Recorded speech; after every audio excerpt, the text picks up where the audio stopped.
আসসালামু আলাইকুম। এখন ঠিক মেডিটিজি চ্যানেলে উচ্চ মাধ্যমিক হিসাব বিজ্ঞান প্রথম পত্রের প্রথম অধ্যায় হিসাব বিজ্ঞান পরিস্থিতির আরও একটি ক্লাসে স্বাগতম।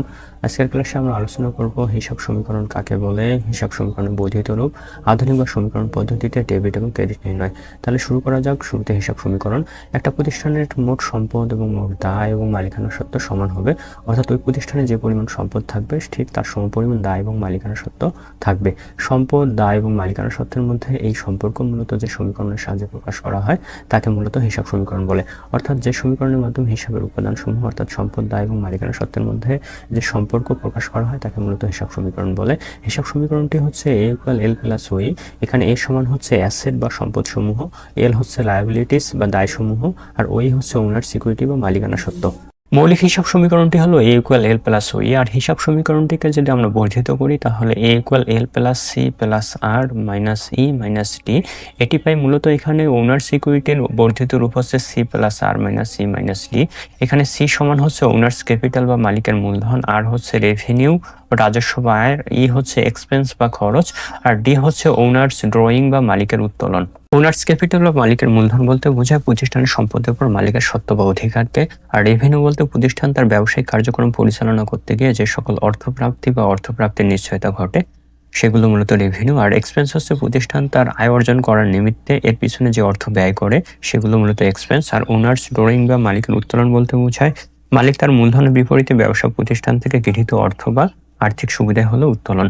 মূলত ওনার্স সিকিউরিটি বা মালিকানা সত্ত্বকে চারটি উপাদান প্রভাবিত করে। ওনার্স ক্যাপিটাল এবং রেভিনিউর কারণে মালিকানা সত্ত্ব বৃদ্ধি পায়, এবং এক্সপেন্স এবং ওনার্স ড্রয়িং এর কারণে মালিকানা সত্ত্ব হ্রাস পায়।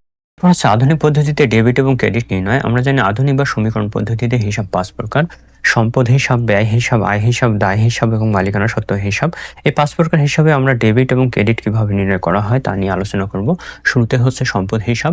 সম্পদ হিসাবের ক্ষেত্রে ডেবিট এবং ক্রেডিট নির্ণয় সূত্র হচ্ছে সম্পদ যদি বৃদ্ধি পায় তাহলে ডেবিট এবং সম্পদ যদি হ্রাস পায় তাহলে ক্রেডিট। বিষয়টি আমরা একটি উদাহরণের সাহায্যে ব্যাখ্যা করব। এখানে একটি লেনদেন দেওয়া আছে, নগদে আসবাবপত্র ক্রয় 25,000 টাকা। এই লেনদেনের মধ্যে যে দুটি হিসাব অন্তর্ভুক্ত আছে, একটি হচ্ছে আসবাবপত্র হিসাব আর একটি হচ্ছে নগদান হিসাব। আসবাবপত্র হিসাব হচ্ছে সম্পদ হিসাব এবং নগদান হিসাব হচ্ছে সম্পদ হিসাব। নগদ আসবাবপত্র ক্রয় করার কারণে আমাদের আসবাবপত্র সম্পদটি বৃদ্ধি পেয়েছে, এজন্য এখানে আসবাবপত্র হিসাব ডেবিট, এবং একই সাথে সাথে আমার নগদ সম্পদটি হ্রাস পেয়েছে, এজন্য এখানে নগদান হিসাব ক্রেডিট। অর্থাৎ সম্পদ যদি বৃদ্ধি পায় তাহলে ডেবিট এবং সম্পদ যদি হ্রাস পায় তাহলে ক্রেডিট করা হয়। এরপর হচ্ছে ব্যয় হিসাব। ব্যয় হিসাবের ক্ষেত্রে ডেবিট এবং ক্রেডিট নির্ণয়ের সূত্র হচ্ছে ব্যয় বৃদ্ধি পেলে ডেবিট এবং ব্যয় যদি হ্রাস পায় তাহলে ক্রেডিট। বিষয়টি আমরা দুটি উদাহরণের সাহায্যে ব্যাখ্যা করব। এখানে একটি লেনদেন দেওয়া আছে, নগদে ক্রয় 5,000 টাকা। এই লেনদেনের মধ্যে যে দুটি হিসাব অন্তর্ভুক্ত আছে, একটি হচ্ছে ক্রয় হিসাব আর একটি হচ্ছে নগদান হিসাব। ক্রয় হিসাব হচ্ছে ব্যয় হিসাব এবং নগদান হিসাব হচ্ছে সম্পদ হিসাব। নগদে পণ্য ক্রয় করার কারণে আমাদের ব্যয় বৃদ্ধি পেয়েছে, এজন্য এখানে ক্রয় হিসাবকে ডেবিট করা হয়েছে, এবং একই সাথে সাথে আমাদের নগদ সম্পদ হ্রাস পেয়েছে, এজন্য নগদান হিসাব ক্রেডিট করা হয়েছে। এখানে আরেকটি লেনদেন দেওয়া হচ্ছে, নগদে ক্রয়কৃত পণ্য ফেরত 500 টাকা। এই লেনদেনের মধ্যে যে দুটি হিসাব অন্তর্ভুক্ত আছে, একটি হচ্ছে নগদান হিসাব আর একটি হচ্ছে ক্রয় ফেরত হিসাব। নগদান হিসাব হচ্ছে সম্পদ হিসাব এবং ক্রয় ফেরত হচ্ছে বিপরীত ব্যয় হিসাব। অর্থাৎ বিপরীত ব্যয় হচ্ছে যে সকল কারণে ব্যয় কমে যায় বা ব্যয় হ্রাস পায় তাকে বিপরীত ব্যয় বলে।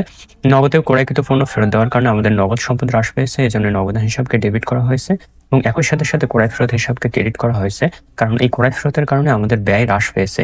অর্থাৎ আমরা দেখলাম যে ব্যয় বৃদ্ধি পেলে ডেবিট এবং ব্যয় যদি হ্রাস পায় তাহলে ক্রেডিট করা হয়। এরপর হচ্ছে আয় হিসাব। আয় হিসাবে ডেবিট এবং ক্রেডিট নির্ণয়ের সূত্র হচ্ছে আয় যদি হ্রাস পায় তাহলে ডেবিট এবং আয় যদি বৃদ্ধি পায় তাহলে ক্রেডিট। বিষয়টি আমরা দুটি উদাহরণের সাহায্যে ব্যাখ্যা করব। এখানে একটি লেনদেন দেওয়া আছে, বিনিয়োগের সুদ পাওয়া গেল 25,000 টাকা। এই লেনদেনের মধ্যে যে দুটি হিসাব অন্তর্ভুক্ত আছে, একটি হচ্ছে নগদান হিসাব আর একটি হচ্ছে বিনিয়োগের সুদ হিসাব। নগদান হিসাব হচ্ছে সম্পদ হিসাব এবং বিনিয়োগের সুদ হিসাব হচ্ছে আয় হিসাব। বিনিয়োগের সুদ পাওয়া গেল, এই লেনদেনের কারণে আমাদের নগদ সম্পদ বৃদ্ধি পেয়েছে, এই জন্য নগদান হিসাব ডেবিট, এবং একই সাথে সাথে আমাদের আয় বৃদ্ধি পেয়েছে, এই জন্য এখানে বিনিয়োগের সুদ হিসাবকে ক্রেডিট করা হয়েছে। এখানে আরেকটি লেনদেন দেওয়া আছে, বাকিতে বিক্রয়কৃত পণ্য ফেরত 500 টাকা। এই লেনদেনের মধ্যে যে দুটি হিসাব অন্তর্ভুক্ত আছে, একটি হচ্ছে বিক্রয় ফেরত হিসাব আর একটি হচ্ছে প্রাপ্য হিসাব। বিক্রয় ফেরত হিসাব হচ্ছে বিপরীত আয় হিসাব। বিপরীত আয় হচ্ছে যে সকল কারণে হচ্ছে আয় হ্রাস পায় তাকে বিপরীত আয় হিসাব বলে, এবং প্রাপ্য হিসাব হচ্ছে সম্পদ হিসাব। আর বাকিতে বিক্রয়কৃত পণ্য ফেরত দেওয়ার কারণে আমাদের আয় হ্রাস পেয়েছে, এজন্য এখানে বিক্রয় ফেরত হিসাবকে আমরা ডেবিট করেছি, এবং একই সাথে সাথে আমাদের সম্পদ হ্রাস পেয়েছে, এজন্য এখানে প্রাপ্য হিসাবকে ক্রেডিট করেছি। অর্থাৎ আমরা দেখলাম যে আয় যদি হ্রাস পায় তাহলে তাকে ডেবিট করা হয় এবং আয় যদি বৃদ্ধি পায় তাহলে তাকে ক্রেডিট করা হয়। হচ্ছে দায় হিসাব। দায় হিসাবের ক্ষেত্রে ডেবিট এবং ক্রেডিট নির্ণয়ের সূত্র হচ্ছে দায় যদি হ্রাস পায় তাহলে ডেবিট এবং দায় বৃদ্ধি পেলে ক্রেডিট। বিষয়টি আমরা দুটি লেনদেনের সাহায্যে ব্যাখ্যা করব। এখানে একটি লেনদেন বাকিতে পণ্য ক্রয় 12,000 টাকা। এই লেনদেনের মধ্যে যে দুটি হিসাব অন্তর্ভুক্ত আছে, একটি হচ্ছে ক্রয় হিসাব আর একটি হচ্ছে পদ হিসাব।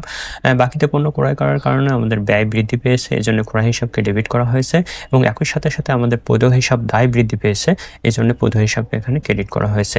আরেকটি লেনদেন হচ্ছে পদেয় হিসাবকে পরিশোধ 12,000 টাকা। এই লেনদেনের মধ্যে যে দুটি হিসাব অন্তর্ভুক্ত আছে, একটি হচ্ছে পদেয় হিসাব আর একটি হচ্ছে নগদান হিসাব।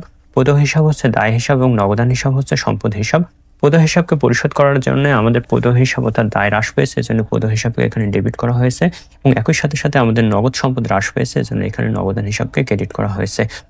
এরপর হচ্ছে মালিকানা সত্ত্ব হিসাব। মালিকানা সত্ত্ব হিসাবে ডেবিট এবং ক্রেডিট নির্ণয়ের সূত্র হচ্ছে মালিকানা সত্ত্ব যদি হ্রাস পায় তাহলে ডেবিট এবং মালিকানা সত্ত্ব যদি বৃদ্ধি পায় তাহলে ক্রেডিট। বিষয়টা আমরা দুটো উদাহরণের সাহায্যে ব্যাখ্যা করব। নগদে উত্তোলন 5,000 টাকা।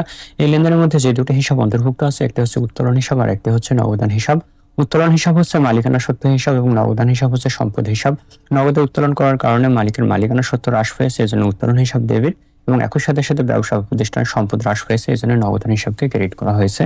নগদে 2,000 টাকা নিয়ে ব্যবসা শুরু করা হলো। এই লেনদেনের মধ্যে যে দুটি হিসাব অন্তর্ভুক্ত আছে, একটি হচ্ছে নগদান হিসাব আর একটা হচ্ছে মূলধন হিসাব। নগদান হিসাব হচ্ছে সম্পদ হিসাব এবং মূলধন হিসাব হচ্ছে মালিকানা সত্ত্ব হিসাব। নগদে 2,000 টাকা নিয়ে ব্যবসা শুরু করার কারণে ব্যবসায় নগদ সম্পদ বৃদ্ধি পেয়েছে, এজন্য নগদান হিসাবকে ডেবিট এবং একই সাথে সাথে মালিকানা সত্ত্ব বা মূলধন বৃদ্ধি পেয়েছে, এজন্য মূলধন হিসাবকে ক্রেডিট করা হয়েছে।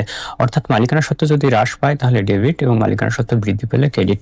এতক্ষণ আমরা আধুনিক পদ্ধতিতে 5 প্রকার হিসাবে ডেবিট এবং ক্রেডিট নির্ণয় করা শিখলাম। অর্থাৎ সম্পদ হিসাবের ক্ষেত্রে সম্পদ বৃদ্ধি পেলে ডেবিট, হ্রাস পেলে ক্রেডিট। ব্যয় হিসাবের ক্ষেত্রে ব্যয় বৃদ্ধি পেলে ডেবিট এবং হ্রাস পেলে ক্রেডিট। আয় হিসাবের ক্ষেত্রে আয় হ্রাস পেলে ডেবিট এবং বৃদ্ধি পেলে ক্রেডিট।